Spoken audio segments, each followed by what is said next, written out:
TBC1 leo iko hapa kukufikishia ujumbe maridhawa kutoka kwa mrembo mmoja anaitwa Nuriat Rashidi. Ni mrembo ambaye amepata ajali ukubwani, lakini ana ujasiri wa kusema kwamba mimi ninahitaji 1, 2, 3.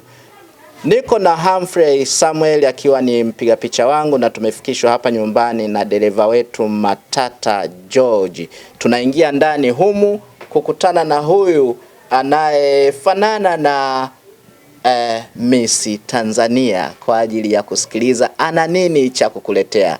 Nenda nami basi, mimi jina langu ni Tuma Dandi.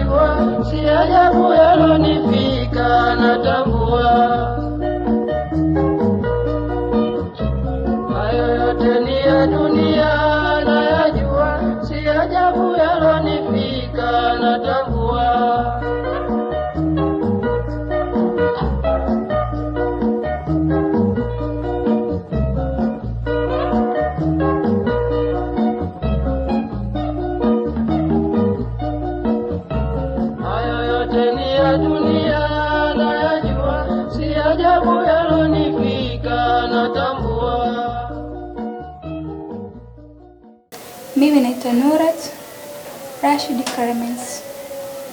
Nina miaka 29. Pia ni mama mwenye watoto wawili. Nimekutafuta kwa sababu nahitaji kusaidiwa na watoto ambao hawana baba, cha kwanza. Pili, naishi katika mazingira magumu sana. Mazingira ambayo yananipa changamoto. Lakini pia nahitaji kusaidiwa niweze kufanya biashara. Niweze kupambana kama mama kutafuta watoto wangu. Pia changamoto ambayo inaniumiza sana kichwa ni kutokana na mahali ninapoishi. Huku ninapoishi ni nyumba ambayo tumepanga. Lakini siwezi kuwa na chooni. Huwa najimu kujisaidia ndani. Ni kitu ambacho kinanipitia kigumu sana. Natamani na mimi nipate nyumba yenye choo, niwe naweza kuna chooni peke yangu. Nadhani unajua changamoto kujisaidia ndani na kuumiza. Ni kitu ambacho kinanifanya, kinanitesa sana. Kinaniumiza mno. Pia natamani niweze kutafuta riziki yangu, niweze kusaidia watoto wangu na mimi mwenyewe. Kutokana inafika wakati nalala njaa, nashinda njaa. Naamini kwamba hata huko nakoona, nakopita, naona kwamba kuna watu wenye ulemavu na wana uwezo wa kufanya biashara. Wana uwezo wa kufanya kitu kikaonekana. Naamini hata mimi naweza, nikiwezeshwa. Naamini hivyo. Nahitaji nisaidie wanangu kutokana wanapata changamoto ya kula, mavazi. Hata mimi mwenyewe napata changamoto hizo, kula, mavazi. Nadhani kuna baadhi ya hata walemavu wenzangu nishie kuwapigia simu nikawataarifu kwamba na changamoto ya kula, mavazi. Wanangu wanateseka sana. Hata kielimu, kama huyu mdogo kaenda shule leo, lakini ana wiki moja hajaenda shule kutokana na ada. Yule mkubwa anasoma tu shule ya kawaida. Kwa sababu huyu mdogo sikuweza kumpeleka shule ya kawaida, pale anatakiwa mpaka atimize miaka 5. Siwezi kumwacha nyumbani, ataiga vitu ambavyo si sahihi kwenye jamii. Kwa hiyo nalazimika kumpeleka shule ambazo wanalipia. Lakini inanishinda ada kutokana sina biashara, sina support ya mtu kunisupport. Kikubwa zaidi na zaidi na zaidi, nilitamani kukuona na kukuambia hiki. Mimi nina kidonda. Nina kidonda kikubwa sana kwenye mgongo wangu. Hiko ndio kitu ambacho kinanifanya nakosa amani. Kwa sababu kikianza kuniuma kinanifanya nakuwa siko vizuri. nashindwa majukumu yangu yote, nashindwa kuhudumia hata wanangu, na kama unavyojua mimi ni binadamu, nashindwa hata kuhimili akili yangu kutokana na hisi. Mbona kuna watu wenye hali kama mimi lakini hawapitii maumivu, lakini huwa napewa moyo na vizazi vyangu na watoto wangu, ninavyowaona napata moyo. Hiyo ni changamoto. Kila kidonda kinakauka, baadaye kinarudi ubichi, kinanipa maumivu makubwa sana sana, na hata nikiburuzika hivi na nikitonesha tu naweza nikazimia. Ni kitu ambacho kinanipa maumivu. Cha kingine, changamoto ipo kwenye wheelchair. Basikeli yangu ni mbovu, kwa hiyo natumia labda kutoka chumbani kwenda nje, niweke ndoo nikalie nioge. Maana naogea nje kule uani, kioga watu wote nawaambia, sababu siwezi kwenda chooni. Nafunga mlango naoga, nakaa kwenye ndoo naoga. Basikeli yangu imeharibika, nikitoka hapo nashuka chini natambaa. Kutambaa kwangu niko tahadhari kwa sababu kidonda kikubwa sana kinafika upana hivi mgongoni, ni kama shimo. Hiyo nahisi ni changamoto inayonumiza sana, hizo zinanumiza sana, na nishaenda hospitali sana, shangaika. Nakumbuka mwaka mmoja, ilikuwa ni 2007 hivi, sikosi kama ni 3 sijui ile, niliendaga Aga Khan. Kuna wale madaktari wanakuja kutoka nchi za nje wanatibia. Madaktari waliniona wakanishauri nifanye upasuaji, lakini kwa fedha walizonitajia sikuweza kufanyiwa. Waliandika kwenye karatasi, wao waliniambia nitakiwa nifanywe, wanaambia watatoa nusu, mimi nitoe nusu, milioni 1. Lakini mimi sikuweza kuipata na sikuweza kumfikishia mtu wote hii taarifa, kutokana nilijihisi niko peke yangu. Nilijihisi nina familia ambayo ni duni. Mamangu hawezi kwenda kufanya kazi wala biashara, kutokana na mimi. Ataniacha na nani? Atatoka vipi? Japo huwa nampa moyo, mimi ni mama, mimi ni hivi, lakini kama mzazi anaela changamoto, kitoka nyuma mwanangu atakuaje, nitaishije?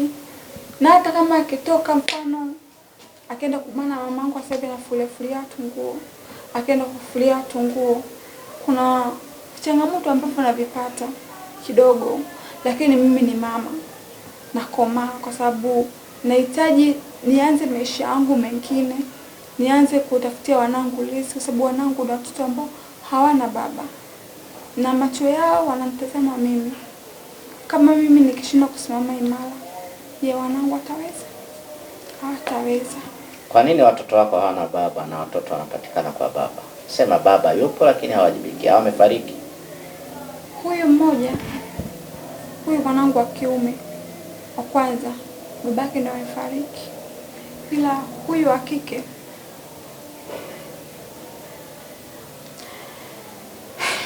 babake alikataa mimi. Alikataa, akasema hawezi kuzaa na mimi. Na kwanza hakuamini kama na mimi. Ila mimi niliona sawa, kwa sababu nilikuwa nahitaji watoto. Nahitaji faraja, kwa sababu naamini kwamba maskini na wanaye. Ndio hivyo nikapata watoto. Ila changamoto kubwa inayonitesa katika maisha yangu ni swala la kwenda chooni. Linanumiza sana, kwa sababu wanangu wanapozidi kukua, wanazidi kujua changamoto zangu. Sasa inafika wakati mwanangu anajua kwamba mama anajisaidia fulani. Mfano nikikaa hivi, kama labda mfano nyewe mmekuja wageni sitie, labda nikani nimeshika hivi, mwanangu labda ni mdogo, atahisi na mama labda anabana na haja ndogo, anaweza akakimbia ndani akatoa kidude changu, nisaidie. Nakuwa najisikia hivyo, na ni kitu ambacho hata nikimpiga ni kama namuonea, kwa sababu ni mtu, watoto ni watu wanaokalili, wanajua. Imefikia sisi wanangu wananiambia, mama hospitali, waambie madaktari wa kutibiki kidonda kinatisha. Wanakijua. Kiona kama nikilala singine nikiwa labda nataka kuoga nje, mtoto kafika bahati mbaya nakutana na changamoto za watu, ninakaa naoga. Sio kila mtu unaweza kumtaarifa kaelewa. Mwingine unamwambia anakujibu sawa, anakaa ndani. Unaweza kukuta katoka kabanwa, akafungua mlango akaona maumbile yangu. Kutokana naoga nje kule uane ninapoongea. Nakaa kwenye wheelchair kando naoga. Kwa hiyo inanikuta ni vitu ambavyo vinaniwia ugumu. Pia kwenye swala la kipato, kula, watoto wangu hawana mavazi, watoto wangu wanakosa hela za shule, wanahangaika, wanajikuta wanaishi katika mazingira ambayo ni magumu sana. Hivyo anko, ningekuwa naomba kama kuna uwezekano kunisaidia, saidiwe hivyo. Nisaidie na kupata sawa kitimwendo. Niweze na mimi kutoka hata barabarani. Sasa hivi nakaa ndani. Sasa basi langu limeharibika. Niambie kidogo kuhusu historia ya ulemavu wako. Ulemavu wangu nilipata mwaka 2011. Nilikuwa nasoma shule ya Mtongani pale. Nilikuwa nasoma pale. Nimesoma mpaka nimaliza la 7. Nilipomaliza la 7 nikafaulu pale Wailes. Nilipofaulu nakumbuka ilikuwa ni kipindi cha karibu na siku. Basi tukawa tunatoka na mama yangu nyumbani tunaenda Kariakoo kununua nguo. Tumenunua nguo vizuri.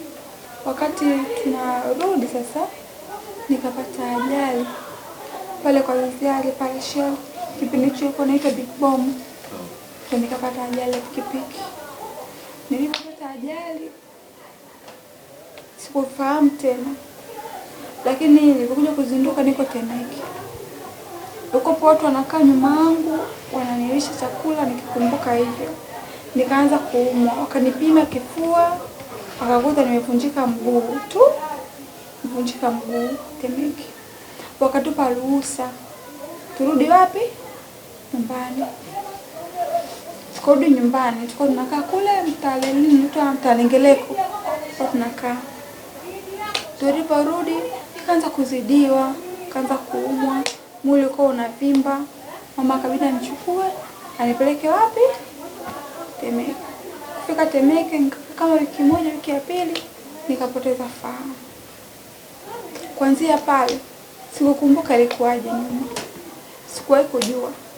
Lakini nakumbuka siku ambayo niliamka, kumbukumbu ninayo. Niliamka kwenye kile kitanda, nilikuza juu kuna neti na ni hospitalini kuna hewa baridi. Nikaanza kuita mama. Nakumbuka siku ile madaktari wote walinishangilia. Walishukuru sababu nimeamka. Mimi na kumbukumbu zangu najua nimezimia jana, nimeamka leo. Lakini watu wakiniambia kwamba umelala na miezi 4 kitandani, hiki ni kitu ambacho mpaka leo nikifikiria mbona kama kiko sawa, lakini tulibishana hata kwa umeniuliza. Nikaamka pale, lakini kipindi nilipoamka pale nilijisi na maumivu sana. Sauti yangu ilikuwa shida kutoka, nilikuwa napumua kwa shida, lakini nilikuwa nasikia maumivu sana mgongoni. Ndio nilipozinduka nikajikuta na hicho kidonda kikubwa kibichi cha mgongo. Na kama kuna lifupa hivi na ning'inia hivi. Mmango kaniambia una kidonda na umekipata kwa sababu ya kulala na kwa sababu ya kubadilisha pampers. Na hapa ni ICU. Daktari wangu alikuwa Mchimbi. Ndio kwa ananitibia. Akajitahidi sana kunitibia, mwisho wa siku afya yangu kaa vizuri. Nikahamishwa Moi. Nikanatibiwa pale. Ila katikati nikaja kupata kama ugonjwa wa akili. Kutokana sio nimeumwa sana. Nikaanza kufanya matendo ambayo nahisi hata watu wangu wa karibu aliyakwaza. Lakini kwa sababu nilikuwa nipo kwenye kipindi cha kuumwa, ilibidi nivumilie. Hivyo nikaa nafanya mazoezi pale Moi, nafanyishwa mazoezi ya miguu, ya kusimama. Siku ambayo naruhusiwa kuja nyumbani nilipewa magongo. Nilikabidhiwa magongo. Sikupewa wheelchair. Nilipewa magongo, nikarudi nyumbani. Japo ilikuwa hali ngumu sana kwa sababu ni mazingira niliyoacha nyumbani na niliyokuta ni vitu vile tofauti. Nilikuta mamangu analala kwenye godoro, nguo ameweka kwenye shangazi, kaja nyingine amefunga. Yaani ni maisha ambayo tunayaanza safari mpya. Nilishukuru kwa sababu ni mzima. Nilikuwa na antena huko mwilini kwenye miguu. Nilikuwa na antena. Nikawa nasumbuliwa sana na mguu. Unavimba, afu ukivimba unatoa mifupa. Nasumbuliwa, unakuja kama jipu. Unajua jipu? Unakuja kama jipu. Likija kama jipu, linaiva lile jipu. Linaiva anakuwa na homa kabisa kali. Mguu wangu unakuwa una joto kabisa kuliko hata mwili. Lile jipu linaleta rangi nyekundu, linakuwa kama lengelenge. Lile jipu linakuwa kama lengelenge. Kama lengelenge linapasuka. Natoka usaha mwingi. Ule usaha ukitoka kunakuja kama kitu kina yani kama ni mmea unaota sasa. Sasa ni mfupa unatifua kutoka ndani kuja juu. Ule mfupa kutoka ndani kuja juu ndio afadhali yangu. Ndio mimi homa inashuka na mguu unakuwa unapungua kidogo kwa sababu ule usaha unakuwa nini? Umemiminika. Unatoka mfupa juu, ukitoka mfupa mara kwanza nikawa nahangaika. Nenda hospitali, nalia, madaktari wakichukua mkasa wakifanya tu hivi unatoka. Na kwa hiyo kwa josha jikata huko ndani. Na walisema ni sababu ya nini? Nilipanda Muhimbili, walisema kwamba wao walikosea kuniunga. Walitakiwa mfupa wangu ukae hivi. Sio kapishana ukakaa hivi. Kwa hiyo sasa huko inabidi umegeke uishe na huko umegeke uishe ili ukutane kukaa hivi. Ukija kukaa hivi, hili tatizo litaisha. Basi mimi nikaa navumilia ile hali. Na mimi sasa ikaja nikaa nimeizoea. Ukiwa hivyo nachukua maji na ukanda mimi hivyo na maji ya baridi kitu ya moto. Na hivyo mfupa ukitoka na uchomoa sasa mwenyewe. Kana sina uoga tena. Nikaa na uchomoa mwenyewe na utupa hivyo. Mwisho wa siku ile hali ikapotea. Ikapotea kabisa. Ndio mpaka leo sisikii. Kwa nahisi umekaa sawa. Kwa umekaa tu nyumbani Nurati tangu umepata matatizo haya, imepita miaka mingapi na hali ya familia yako ikoje kwa maana ya baba na mama? Baba yangu mimi naweza nikamsimulia kwamba ni mwanaume ambaye hajali. Naweza nikasema hivi. Ni mwanaume hajali kwa sababu toka nimekuwa na akili zangu timamu hata sijapata ulemavu sikuwahi kumuona nyumbani. Nilisikia tu maneno na mama amewatelekeza. Hivyo najua ni wazazi wetu kuingilia. Lakini toka nimekuwa hata ulemavu nimebaki nikiwa hivi. Anaitwa nani? Babangu anaitwa Mzee Rashidi. Na kwa sasa nilikuja tu kusikia kwamba yuko Bukoba. Maisha huko nilikuja kusikia lakini kutoka kwa watu ambao niliwajaji. Maisha alivyomshinda akaondoka zake. Kwao ni Bukoba. Akaondoka zake. Wewe ni Muhaya. Mimi ni Muhaya. Heka zile za mama zikoje katika kukutunza wewe na wajukuu zake? Heka za mamangu ni ngumu sana. Mimi bila mamangu sijui ingekuwaje. Na wala mamangu hajawahi kunichoka. Na naamini hawezi kunichoka. Na huwa mwenyewe anasema Mungu anapokuletea kiumbe ana sababu. Kwa hiyo kupitia hawa wajukuu wangu ipo sababu. Huwezi jua Mungu akapanga mpango gani kutoka kwako. Ila mamangu ni mwanamke mwenye kaeka sana. Ni mwanamke mwenye kudhalilika. Na anabeba vizaliliko changu mpaka cha kwake. Anabeba maumivu yangu mpaka ya kwake na hisi mpaka ya wajukuu zake kwa sababu ni mwanamke ambaye amekubali kupokea kila kinachokuja mbele yake. Mamangu kipindi cha mwanzo kabisa kabla hata sijapata ulemavu alikuwa na shughuli zake anajishughulisha, lakini toka nipate ulemavu mamangu na amekuwa kukaa nyumbani, labda tukitokea tenda ndio anafua, labda mtu akimpigia simu bwana kuna nyumba yangu nataka nifanyie usafi, anaenda anafanya hivyo. Lakini kwa sasa hivi yale aliyokuwa nayo sasa hivi na maisha ambayo tunapitia, sengine tunazalilishwa kwenye nyumba za watu. Kama hapa tulipo tushama nyumba hata karibia 10 kaka, kutokana na mwenye nyumba anataka pesa yake, anapojenga nyumba yake anategemea ingiza watu arudishe pesa yake.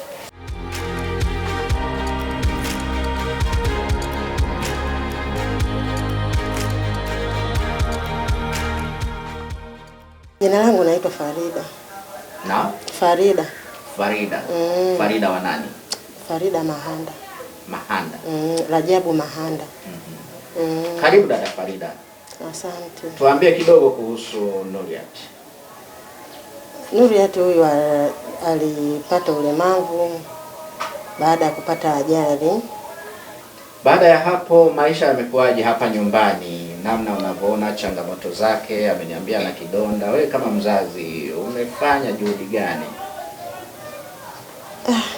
Juhudi nilizozifanya ni nyingi, sababu tumetibia sana wakati yuko Muhimbili kule.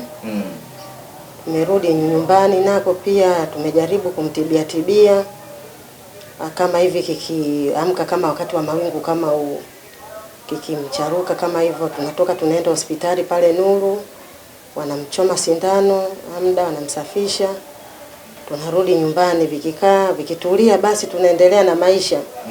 Vikirudi tena ndio kama hivyo tunaendelea na tiba tena. Na dawa gani mwenyewe unaweka? Ni hiyo wanaita, mimi nasema mchuzi wa kuku. Ndio huo mchuzi wa kuku wanaita, maana ule mchuzi wa kuku walituelekeza kule Muhimbili. Mchuzi wa kuku ndo nini? Nini? Kuna dawa moja iko kwenye chupa. Ndio hiyo yuko Budoni. Nyekundu Budoni. Sawa. Kwa hiyo wewe unataka mtoto wako asaidiwe nini? Sana sana anachotaka asaidiwe yeye, kutokana na maisha tuliokuwa nayo na hali yangu ilivyokuwa ni ngumu kwa kweli. Kwa ujumla labda angepata sehemu pa kuishi, sababu kuna changamoto nyingi sana kwenye nyumba.